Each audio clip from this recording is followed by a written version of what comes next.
Una sa lahat, Vice President Sara Duterte at Senator Risa Hontiveros nagkainitan sa pagdinig. Noong 2016, tumatakbo si Senator Risa Hontiveros na senator. At nagkaungkatan ng nakaraan.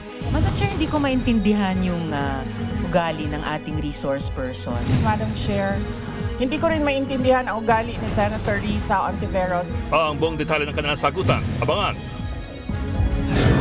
Magandang gabi, Pilipinas. Sa Frontline tonight. Ilang mambabatas, pinagsinungalingan ng sinabi ni VP Sara Duterte na may usapan na sa Kamara para ipa-impeach siya. Partido ni Pangulong Bongbong Marcos at iba pang kaalyado nito bumubuo na ng kanilang mga isasabak sa 12 pagbobotohang senador.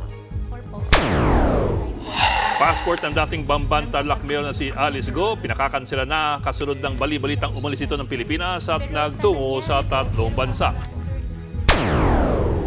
Sa Pulse Video, batang lalaki 24 na beses pinagsasaksak sa Taytay Rizal.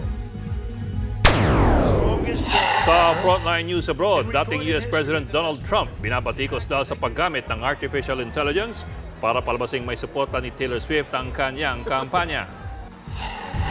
Habang si US Vice President Kamala Harris inendorso ng kanyang kapwa Democrats. At labanan ng magagaling sa Awit Awards, pinakamaraming nominasyon, SB19 at BINI.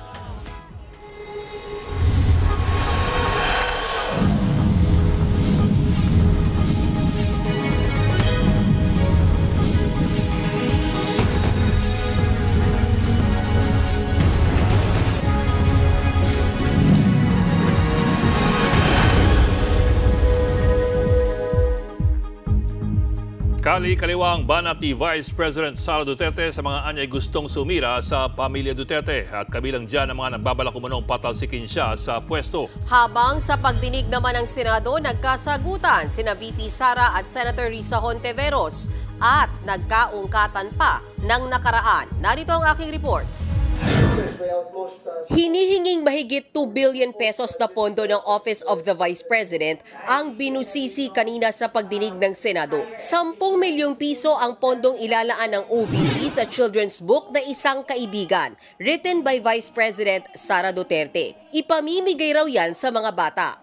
Tanong ni Senator Risa Hontiveros, ilang libro ba ang bibili ng OVP at ano raw ba ang kwento nito? Pero ang tanong na yan, minasama ng bise at tinawag niyang pamumulitika. This is an example of politicizing the budget hearing through the questions of a senator.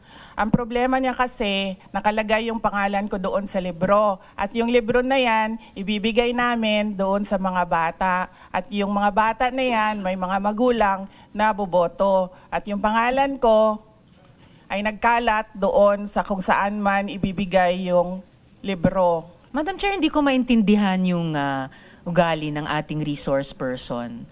It is a simple question. Paulit-ulit na this is politicizing. Ang VP ang nagbanggit ng salitang boboto. Wala akong sinabing boboto. I'm simply asking, I don't appreciate this kind of attitude, Madam Chair. Sa kabila ng paratang ni VP Sara na namumulitika si Hontiveros, mismong ang bise ang nag-ungkat ng kwentong politika. Madam Chair, hindi ko rin maintindihan ang ugali ni Senator Risa Hontiveros. And I do not appreciate, ano yung sinabi niya? I do not appreciate this kind of behavior and attitude. Madam Chair, noong 2016, tumatakbo si Senator Risa Hontiveros na senator, nakailang talo na siya. 2, Madam Chair. Natatakot siya sa pangatlong talo niya, kaya pumunta siya sa Davao. Ayaw pa siya tulungan ni former Congressman Milen Garcia. Pinakiusapan ko ulit, Kong, please tulungan mo na lang. Nanalo na siya, at nung nanalo siya, anong ginawa niya? Siya ang pinakaunang umatake kay President Rodrigo Duterte. Anong tawag sa ugaling ganito? Nagsanga-sanga na ang issue. Ang tanong, tungkol nga ba saan ang librong Isang Kaibigan? Sa huli, sinagot din niya ni VP Sara nang mamagitan na si Finance Committee Chairperson Grace Poe. Madam Chair, the explanation is in the title, Isang Kaibigan. It's about friendship. So kung sana ganun yung naging sagot sa simula pa, 'di ba? Napakasimple. Simpleng tanong, dapat simpleng sagot. Budget hearing po ito. Hindi po lahat about you. Pera po ito ng taong bayan. Noong Nobyembre, nauna nang sinabi ni Duterte na ang naturang libro ay tungkol sa isang ibon na minsang binansagang agila. Nawalan siya ng mga kaibigan, pero merong isang bumalik. Sa pagpapatuloy ng pagdinig, muling nagkasagutan sina VP Sara at Hontiveros nang muling ungkatin ng bise ang usapin ng politika, kahit ang usapan ay tungkol sa mga programa ng OVP. Let me just quote Senator Risa during the Akbayan Congress. Alam ko po na ang daming kalat ni Duterte na hirap tayong linisin. While VP Sara is in power, the threat of a full-blown Duterte comeback is still a very real and present danger. For one, they are supported by one major superpower, China. So that is an example of politicizing the budget of the government. Wala akong tinanong tungkol sa China o kahit sino pa mang ibang bansa dito sa budget hearing na to. I am asking about yung national budget na ipapasa natin sa Kongreso para sa bansang Pilipinas. Sa huli, lumusot sa komite ang hinihinging budget ng OVP at inirekomenda na itong ipresenta sa plenaryo sa mga susunod na buwan. Pagkatapos ng pagdinig, nagpa-interview si VP Sara kung saan politika ulit ang pinag-usapan. Nakarating na raw sa kanya ang tungkol sa umano'y nilulutong impeachment complaint ng Kamara laban sa kanya. Pinag-uusapan nila, kahit na i-deny nila, pinag-uusapan ng members of the House of Representatives. Expected na yon na gagawin nila. Kasi ano ba ang gusto nilang gawin? Gusto nilang pabagsakin ang pamilya Duterte sa politika. At hindi lang siguro politika, sa personal din. Dahil sinama nga nila yung asawa ko, di ba? He's a private individual, pero sinama nila sa harassment nila. Ipinunto ni VP Sara ang binuong Quad Committee sa Kamara para imbestigahan ang drug war at extrajudicial killings noong panahon ni dating Pangulong Rodrigo Duterte. Idagdag pa ang ICC at plunder case. Maging ang asawa at kapatid daw ni VP Sara dinadawit ngayon sa drug smuggling. Nakikita ninyo yung gusto nilang mangyari. They want to project the family as corrupt, as criminals, as walang kwentang mga tao, kundi para sa pansarili lang nila. And bakit ba? Bakit? And all because, sinabi ko na dati, we are a threat to the perpetuation in power of people na interesado maging, sabihin na natin Prime Minister, kung matuloy yung niluluto nilang tsa-tsa. Mariin namang itinanggi ni House Deputy Majority Leader Erwin Tulfo ang akusasyon ni VP Sara tungkol sa umano'y nilulutong impeachment. The Office of the Speaker already saying that there is none. Ako, I have no idea. Bukod dyan, napa-throwback din ang bise nang pakiusapan daw siya ng magkapatid na Pangulong Bongbong Marcos at Senator Amy Marcos noon para tumakbo sa 2022 elections. Sabi nila, hindi kami mananalo kung hindi mo tutulungan kami sa Mindanao at sa Visayas. Sabi ko sa kanila, okay, sige, dahil maraming big ticket projects si Pangulong Duterte sa Davao City, sa Mindanao at sa ibang lugar pa ng ating bansa na gusto nating mapatuloy. Kaya nga, di ba, tumakbo kami on the platform of unity and continuity na hindi natin nakikita ngayon na saan na yung mga big ticket projects. Wala na lahat. Unappropriated. Nagsisi ba siya na tinulungan niya si PBBM noong eleksyon? Do you want to answer that question? Tinanong ko rin siya kung may balak ba siyang tumakbo bilang Pangulo sa 2028. Sayang yung paghahanda ko dahil ang layo ng 2028. Dapat magplano for 2028 sa 2027 at fourth quarter ng 2026. But you have plans of being the next president? Wala akong planong ganyan. Sa ngayon, nakahanda raw si VP Sara sa mga posibleng pag-atake sa kanya mula ngayon hanggang sa 2028 presidential elections. Kung si VP Sara iniisip ang iluluto raw sa kanyang impeachment, ang partido naman ni Pangulong Bongbong Marcos at mga kaalyado nito may mga nilulutong ng pangalan na panlaban sa pagkasenador para sa 2025 midterm elections. Nasa frontline na balitang yan si Marian Enriquez. Nagmeeting kagabi ang Alyansa para sa Bagong Pilipinas. Binubuo ito ng Partido Federal ng Pilipinas ni Pangulong Bongbong Marcos, lakas CMD ni House Speaker Martin Romualdez, National People's Coalition, Nationalista at National Unity Party. Naging sentro raw sa pulong ang mga posibleng pangalang kasama sa senatorial lineup sa 2025 midterm elections. Kabilang daw dyan si dating Senate President Tito Soto, Las Piñas Representative Camille Villar, re-electionists na sina Senador Pia Cayetano, Amy Marcos at Bong Revilla at si DILG Secretary Benher Abalos. Pinakaisina sa alang-alang daw ang loyalty o katapatan sa partido at sa administrasyon. If they are really in accordance with the vision of the Bagong Pilipinas, yun naman po ang basis ng alliance, diba po? Then winnability of course is one thing, no? Importante po yan. Bukas din daw ang alyansa kahit sa mga hindi nila kapartido o guest candidates. Kung interesado naman po ang any of the Tulfo brothers to join the alliance or be part of the coalition, open naman po yun, but again, subject po yan sa decision po ng they're gonna be subjected po sa decision po ng alliance officials po. Ang mga pangalan, tinuligsa naman ni ACT Teachers Party List Representative Franz Castro na nauna na ring nag-anunsyo ng pagtakbo sa pagkasenador sa ilalim ng Makabayan Bloc. Giit niya walang bago rito at lalong walang maaasahan ang mamamayan sa mga tradisyonal na politiko. Hindi pa naman daw final ang mga pangalang naunang pinag-usapan pero inaasahang sa ikatlong linggo raw ng Setyembre ay papangalanan na ng alyansa para sa Bagong Pilipinas ang kanilang Magic 12. Pero si Senator Amy naglabas na ng 12 pangalang i-endorso raw ng kanyang kapatid na si PBBM. Kasama sa listahan sina Manny Pacquiao, Abalos at Senator Francis Tolentino, Senator Bong Revilla at Congressman Erwin Tulfo.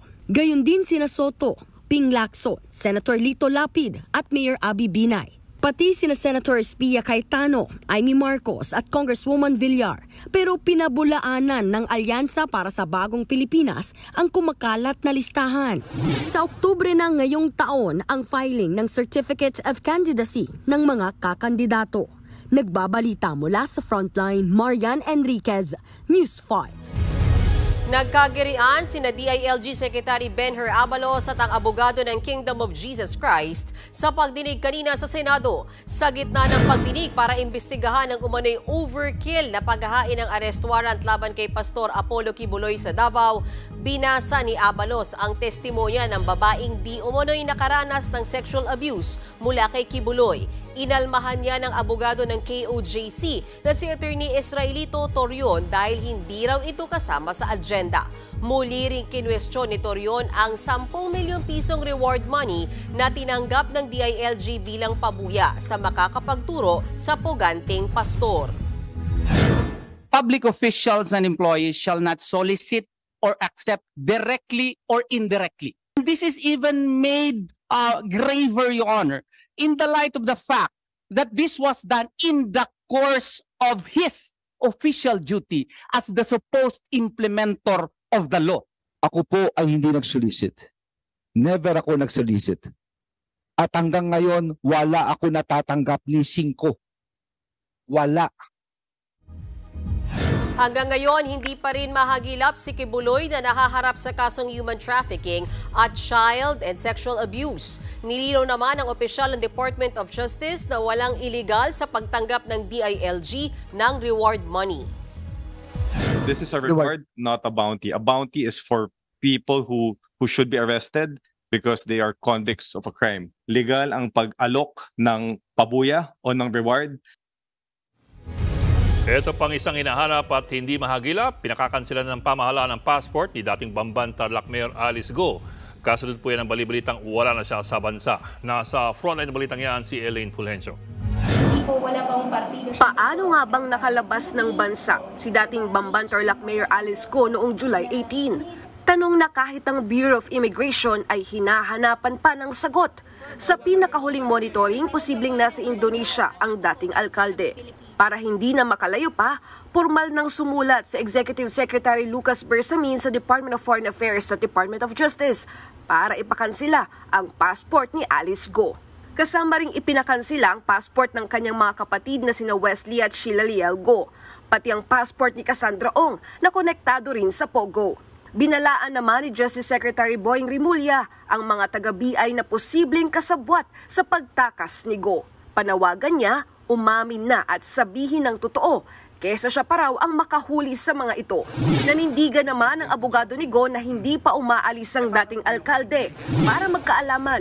Personal na humarap sa DOJ kaninang abogadong si Attorney Elmer Galicia na nakakita raw kay Go noon lang nakaraang linggo. Ayon kay Attorney Galicia, sa law firm niya sa San Jose del Monte, Bulacan pumunta ang dating alkalde noong Miyerkules, August 14 para manumpa at magpanotaryo ng kanyang counter affidavit. Kinumpirma rin ng dalawang piskal ang pag-uusap ni na Attorney Galicia at Go. Nakausap sila ni Alice Go doon sa baba ng kanyang opisina, nakita niya. At nagpresenta ng driver's license supposedly Alice Go sa kanya. And then he notarized the counter affidavit which was due to be submitted to the DOJ for preliminary investigation. Ayon naman sa NBI, mabigat ang pwedeng parusa sa isang abogado kung hindi siya nagsasabi ng totoo.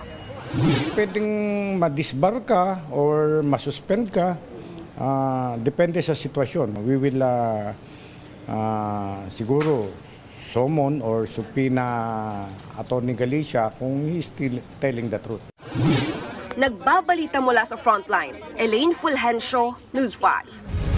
Sa Taytay Rizal, 22 beses na pinagsasaksak ng isang babae ang isang batang estudyanteng pauwi na sana sa kanilang bahay. Ang biktima nakaligtas. Nasa frontline ng balitang yan si Gary De Leon. Sa kuha ng CCTV, makikita ang 18 anyos na si alias Mika sa harap ng isang tricycle sa Barangay Dolores, Taytay Rizal, mag-aalas 11 ng umaga kahapon. Maya-maya, tumambay siya sa gilid na tila nag-aabang ng daraan.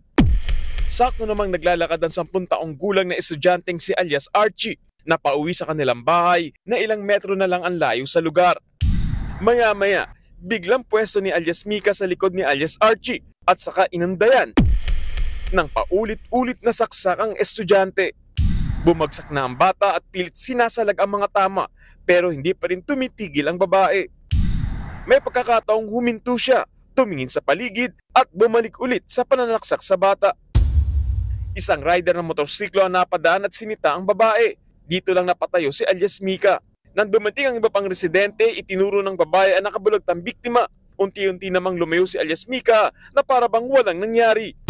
Ilang minuto pa ang lumipas, makikitang tumakbo na ang ina ng biktima para kargahin at dalhin sa ospital ang sinaksak na anak. Nagtamo ng 22 tama sa iba't ibang parte ng katawan ng estudyante. Himala namang nakaligtas ang bata na stable na ang kondisyon.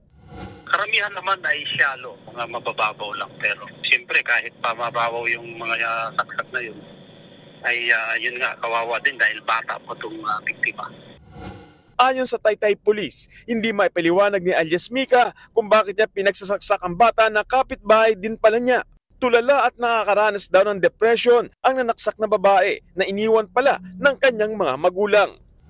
Itong suspect na babae is iniwan siya ng kanyang mga magulang sa poder ng kanyang lolo nung siya'y maliit pa lamang. No? So parang merong nakitaan na problema yung bata. Bagamat magkapit-bahay, hindi raw magkakilala si alias Mika at ang bata. Kaya wala raw nakikitang motibo ang pamilya ng biktima para saksakin ito. Sinampanan ng kasong frustrated murder ang suspect at nakakulong na ngayon sa Taytay Municipal Jail. Nagbabalita mula sa Frontline, Gary De Leon, News 5. Nang dahil daw sa love triangle, pinagbabaril ang isang lalaki sa Cebu City. Ang hinihinalang mga salarin, mismong ang asawa ng biktima at ang kalaguyo nito. Yan ipapa sa Frontline Report ni John Arawa. Pagtawag mo pulis. Sa madilim na eskinita na ito sa Barangay Sambag 1, Cebu City, natagpo ang duguan ang lalaking yan kaninang madaling araw. Nakakausap pa siya ng ilang nakakita. Kaya pa? Kaya pa, boss? Isinakay sa ambulansya ang lalaki at isinugod sa ospital.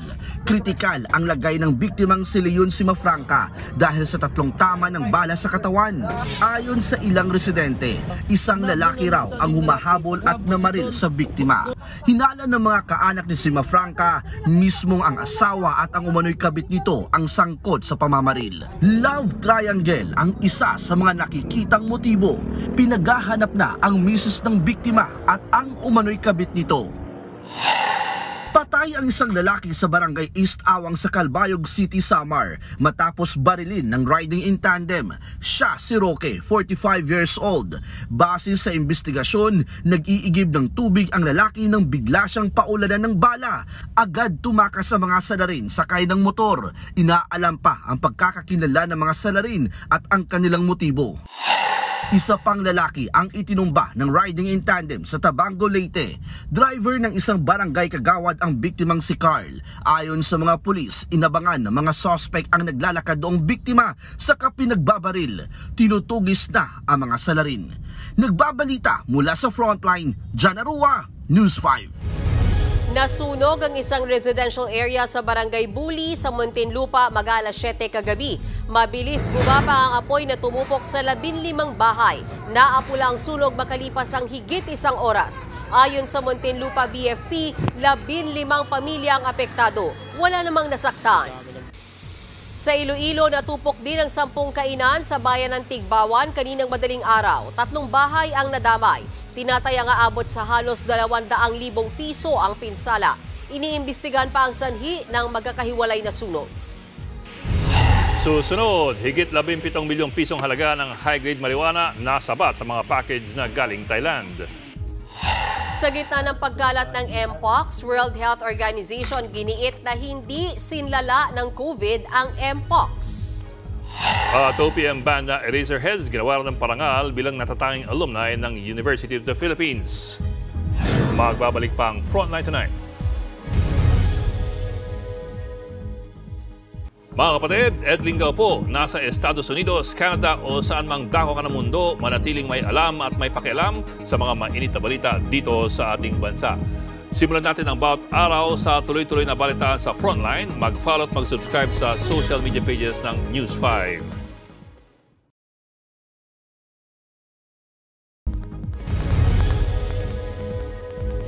Posibleng magsampa ng kaso ang Pilipinas laban sa China kasunod ng pagbangga nito sa 2 nating barko sa Escoda Shoal. Kinundina naman ng Amerika ang panibagong pangaharas ng China at nanawagang itigil na ang mga agresibong aksyon. Nasa frontline na balitang yan, Ria Fernandez. Pinag-aaralan ng National Maritime Council o NMC ang posibleng pagsasampa ng kaso laban sa China. Dahil yan sa pagbangga ng China Coast Guard vessel sa mga barko ng Philippine Coast Guard sa Escoda Shoal kahapon. Ang resulta niyan, pagkabutas ng ating 2 barko. The principle behind it is to ensure safety among vessels. Ngayong araw, isinama bilang miyembro ng National Maritime Council ang Office of the Solicitor General na siyang tumatayong abogado ng gobyerno. Posible kasing iakyat sa United Nations body ang reklamo, pero depende pa yan sa sasabihin ng Department of Foreign Affairs. That actually signifies the intent of the government to consider perhaps a filing of a case. The Solicitor General is tasked to do these things. Kinondena naman ng Amerika ang panibagong harassment ng China. Ayon sa US State Department, nilagay ng China sa panganib ang buhay ng mga Pilipinong tripulante dahil sa tahasan nitong pagbangga sa ating mga barko. Nanawagan ng Amerika sa China na sundin ang international law at tigilan na ang agresibong asal na nagpapalala ng tensyon. Pinaalalahanan din nito ang China na may Mutual Defense Treaty ang Pilipinas at Amerika. Sakop nito ang anumang pag-atake sa kahit anong barko ng Pilipinas sa South China Sea. Tingin naman ng Armed Forces of the Philippines, batid ng China ang tungkol sa Mutual Defense Treaty. Kaya kahit madalas mangharas, kalkulado raw nito ang bawat kilos para hindi ito mauwi sa gera. They would like to win a battle without firing a shot. That is Chinese warfighting thought. Sa monitoring ng Philippine Navy, lalo pang dumami ang mga Coast Guard vessel, warships at militia vessel ng China sa West Philippine Sea. Mula sa 72 noong nakaraang linggo, umabot na ito ngayon sa 129. 41 sa mga ito nasa Ayungin Shoal. Para tapatan yan, dinagdagan na rin daw ng Navy ang air surveillance flight sa mga okupado nating teritoryo, pati na ang pagpapatrolya ng ating mga barko. Nagbabalita mula sa Frontline, Ria Fernandez, News 5.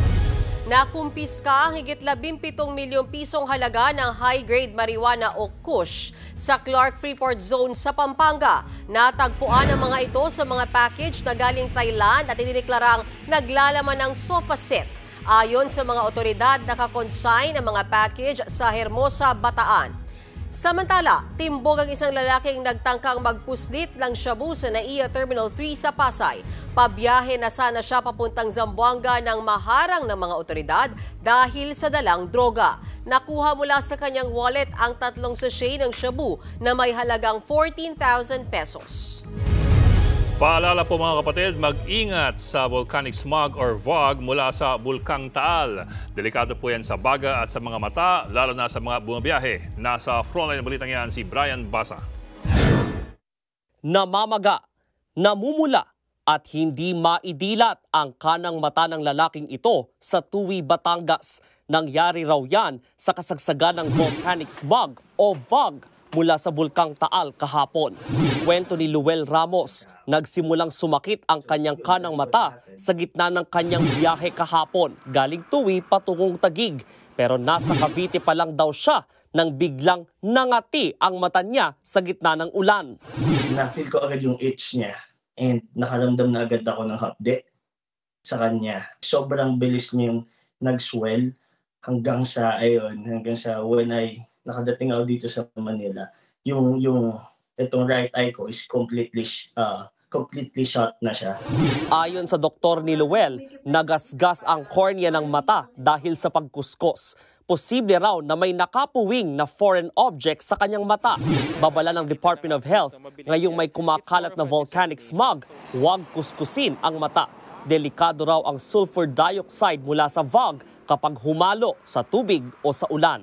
Baka yung kamay niya kung nabasa ng ulan, baka may konting halong sulfuric acid. So, pag nangyari yon, irritant yon sa mata.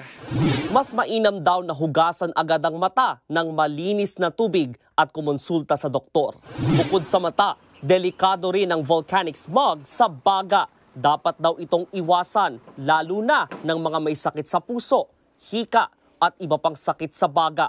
Pinaiiwas din ang mga bata, buntis at matatanda sa panganib na dala ng smog. Kapag may mga pollutant o may mga irritation, nagpo-produce ng maraming mucus ang baga. So, ibig sabihin, dumadami po yung parang tubig sa baga. Sisikip po yung daluyan ng hangin. So, kaya nahihirapang huminga lalo ang pasyente. Para maiwasang makalanghap ng smog, payo ng DOH na huwag nang lumabas ng bahay kung hindi naman kailangan. Kung di naman maiiwasang lumabas, magsuot ng face mask gaya ng N95, N96, N98 o surgical mask. Kung mga tinaman ang lalamunan, uminom agad ng maraming tubig. At kung nahihirapang huminga, kumonsulta agad sa doktor. Nagbabalita mula sa Frontline, Brian Basa, News 5. Ang Mpox ay hindi bagong COVID. Yan ang tiniyak ng World Health Organization o WHO kasunod ng pagkalat nito sa iba't ibang bansa. Paliwanag ng WHO, hindi gaya ng COVID, mas madali raw makontrol ang Mpox. Hindi rin daw kailangan mag-quarantine. Unang kumalat ang Mpox sa Africa. Umabot sa 27,000 kaso ang Mpox doon kung saan higit 1,000 ang namatay. Samantala, nagpulong sina Pangulong Bongbong Marcos kasama ang Department of Health kaugnay ng Mpox. Nilinaw ng DOH na hindi isang epidemya ang Mpox at hindi ito gaanong nakakahawa. Sa kabuuan, 10 ang kaso ng Mpox sa bansa mula 2022. Lahat daw sila ay gumaling na.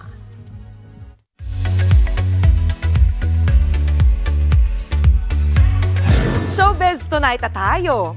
Walang katapusang ligaya ang handog sa atin ng Eraserheads. Ngayong gabi, ginawaran ng OPM Band ng mataas na parangal sa UP Diliman. Mismo ang EHEDS members na sina Eli Buendia, Raymond Marasigan, Buddy Zagala at Marcos Adoro ang tumanggap ng kanilang Gawad Oblation Medal. Binibigay ito sa mga naghatid ng karangalan sa pamantasan. Nostalgic yan dahil sa UP Diliman na buo ang Eraserheads. May handog ding performance sa kanila ang UP Symphony Orchestra ng ilan nilang hit songs gaya ng Ligaya.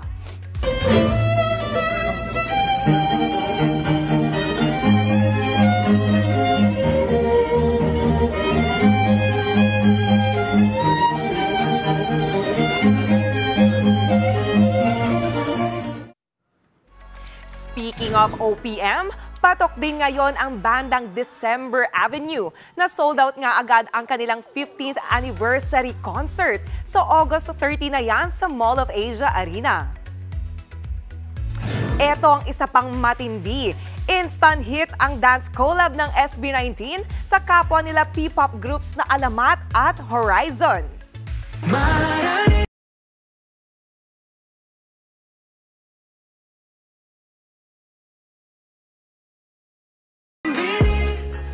Pumataw sina SB19 Ken, Pablo at Josh kasama ang Alamat members. Sinayaw nila ang hit song ng Alamat na Maharani. Sa Pinoy global pop group na Horizon naman, nakihataw sina SB19 Stel at Justin. Sinayaw nila ang newest single na Horizon na Sumayaw Sumunod. Nangyari ang dance collabs na yan sa naging concert nila sa Pasay netong weekend.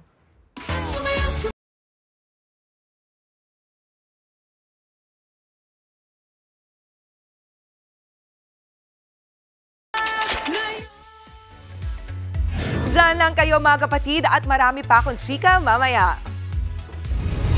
Susunod, yate sa Italy, lumubog sa kasagsagan ng bagyo. Isa ang patay habang 6 ang nawawala. Dating US President Donald Trump nag-post online ng peking endorsement sa kanya ni Taylor Swift. At P-Pop Kings SB19 hakot nomination sa 2024 Awit Awards sa kanilang hit song na Gento. Tutok lang mga kapatid dito sa Frontline Tonight. Mga kapatid, Mean Los Baños po. Nasa Europa o saan mang dako ka ng mundo, manatiling may alam at may pakialam sa mga maiinit na balita dito sa ating bansa. Simulan natin ang bawat araw sa tuloy-tuloy na balitaan sa Frontline. Mag-follow at mag-subscribe sa social media pages ng News 5.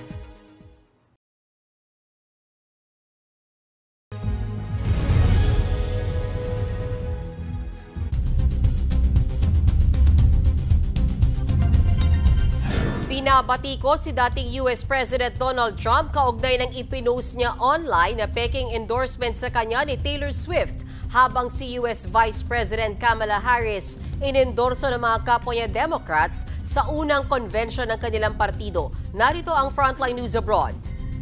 This November, we will come together and declare with one voice, as one people, we are moving forward. Yan ang pangako ni US Vice President Kamala Harris sa kanyang mga taga-suporta sa darating na presidential election sa Nobyembre. Sinabi niya yan sa unang Democratic National Convention o DNC kagabi sa Chicago, Illinois sa Amerika. Dumalor yan ang mga miyembro ng Democratic Party at kanilang supporters. Kinilala rin ni Harris ang mga naging ambag ni US President Joe Biden sa Amerika. Joe, thank you for your historic leadership, for your lifetime of service to our nation, and for all you will continue to do. We are forever grateful to you. Naging emosyonal naman si Biden sa kanyang farewell speech. It's been the honor of my lifetime to serve as your president. I love the job, but I love my country more. In 2024, we need you to vote. We need you to beat Donald Trump. Bukod kay Biden, nagsalita rin sina former U.S. Secretary Hillary Clinton, U.S. Representative Alexandria Ocasio-Cortez, maging si U.S. First Lady Jill at first daughter Ashley. Samantala, ang katunggali naman ni Kamala na si dating U.S. President Donald Trump binabatikos ngayon matapos i-post sa social media ang fake endorsement sa kanya ni Taylor Swift na bistong gumamit lang ng artificial intelligence o AI si Trump. Burado na ang post na yan. Noong 2020 elections, matatanda ang sina Biden at Kamala ang sinuportahan ni Taylor. Nagbabalita mula sa Frontline, Ria Fernandez, News 5. Pinaghahanap pa rin ang 6 na pasahero ng lumubog na yate sa Palermo, Italy.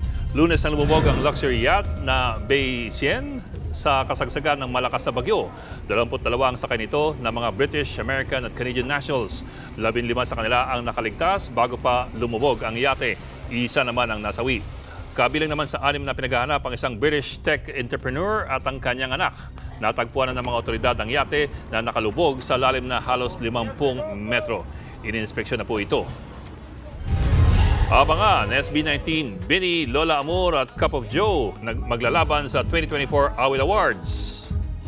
At mula sa pagiging abogado, bida ng extraordinary attorney Wu na si Park Yoon Bin, sasabak naman sa pagiging doktor. Tuloy-tuloy ang balitaan dito sa Frontline Tonight.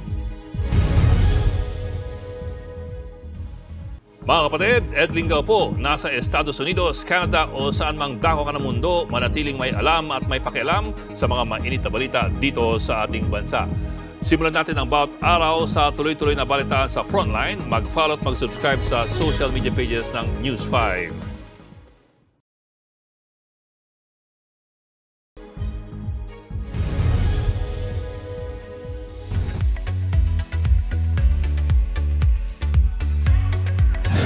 Super intense Awit Awards ngayong taon. Ang P-Pop Kings na SB19 humakot ng 12 nominations. Makakatapat din nila ang Nation's girl group na Bini. Ang iba pang mga nominado sa report ni MJ Marfori.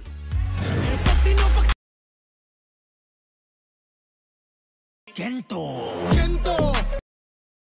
Music beat? Check. Vocals and lyrics? Check na check. Isa mo pa ang napakaangas itong music video at pamatay na koryo.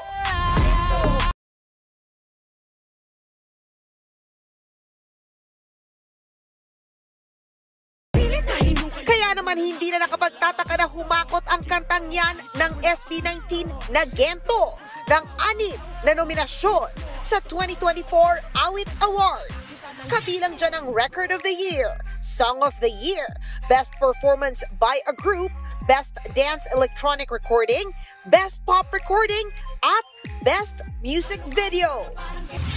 Pati ang mismong album nito na Pagtatag, nominated din sa Album of the Year.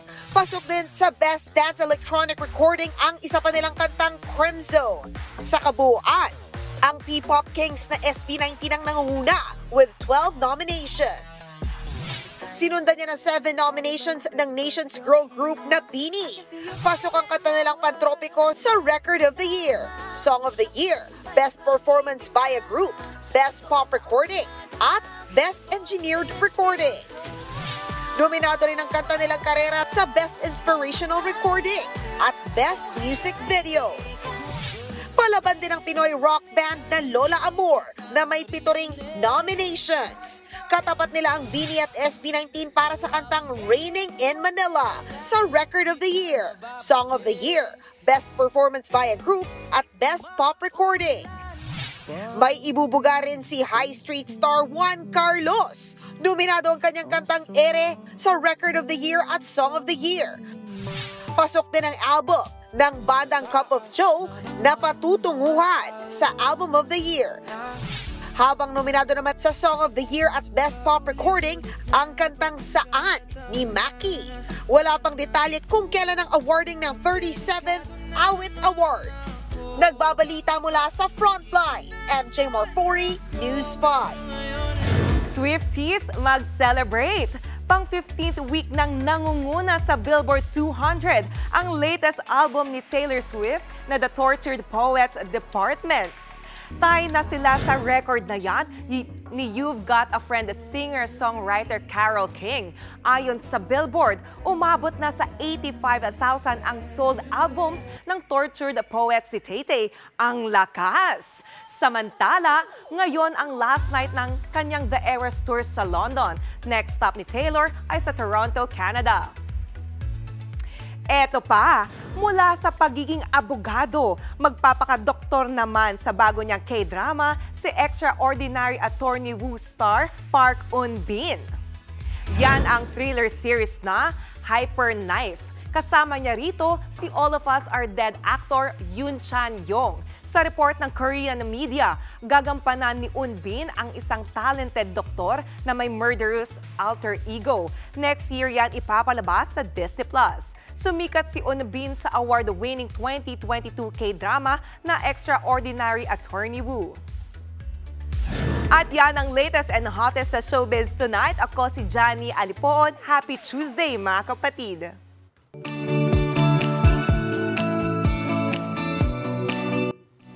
At para naman sa ating pabaong pampagood night, hindi laging malungkot ang burol. Gaya sa Ubando, Bulacan, kung saan parcel hanggang mamatay ang peg. Pagbayad ka nga ng sapi mo, bumangon ka dyan.